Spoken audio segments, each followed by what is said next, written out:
ফরিদপুরের নগরকান্দা উপজেলার ঐতিহ্যবাহী শ্রী রামদিয়া উচ্চ বিদ্যালয় ও শ্রী রামদিয়া সরকারি প্রাথমিক বিদ্যালয়ের যৌথ উদ্যোগে বার্ষিক ক্রীড়া প্রতিযোগিতা ২০২৬ ও পুরস্কার বিতরণী অনুষ্ঠান অত্যন্ত জাঁকজমকপূর্ণ পরিবেশে সম্পন্ন হয়েছে।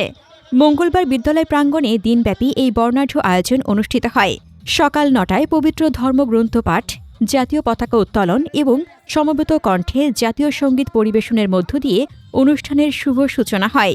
এরপর অলিম্পিক মশাল প্রজ্বলন এবং শিক্ষার্থীদের সুশৃঙ্খল প্যারেড ও সালাম গ্রহণের মাধ্যমে অতিথিবৃন্দ মাঠ পরিদর্শন করেন। অনুষ্ঠানে প্রধান অতিথি হিসেবে উপস্থিত ছিলেন নগরকান্দা উপজেলা মাধ্যমিক শিক্ষা অফিসার মোহাম্মদ ইকবাল হাসান।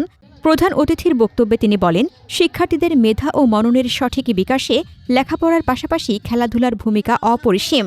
একটি সুস্থ ও মাদকমুক্ত সমাজ গড়তে তরুণ প্রজন্মকে মাঠমুখী করার কোনো বিকল্প নেই। শ্রী রামদিয়া উচ্চ বিদ্যালয় ম্যানেজিং কমিটির সভাপতি মোহাম্মদ বদরুজ্জামান মোল্লার সভাপতিত্বে অনুষ্ঠানে বিশেষ অতিথি হিসেবে উপস্থিত ছিলেন উপজেলা প্রাথমিক শিক্ষা অফিসার অসীম কুমার দাস। এছাড়াও অনুষ্ঠানে স্থানীয় গণ্যমান্য ব্যক্তিবর্গ, অভিভাবক এবং বিপুল সংখ্যক দর্শনার্থী উপস্থিত ছিলেন। দিনব্যাপী এই আয়োজনে দৌড়, দীর্ঘলাফ, উচ্চলাফ সহ প্রায় ৩০টি ভিন্ন ভিন্ন ইভেন্টে দুই বিদ্যালয়ের শিক্ষার্থীরা অত্যন্ত উৎসাহ ও উদ্দীপনার সাথে অংশগ্রহণ করে। শিক্ষার্থীদের স্বতঃস্ফূর্ত অংশগ্রহণে পুরো ক্যাম্পাস জুড়ে এক উৎসবের আমেজ বিরাজ করে। প্রতিযোগিতা শেষে বিকেলে বিজয়ীদের মাঝে আকর্ষণীয় পুরস্কার তুলে দেন অতিথিবৃন্দ।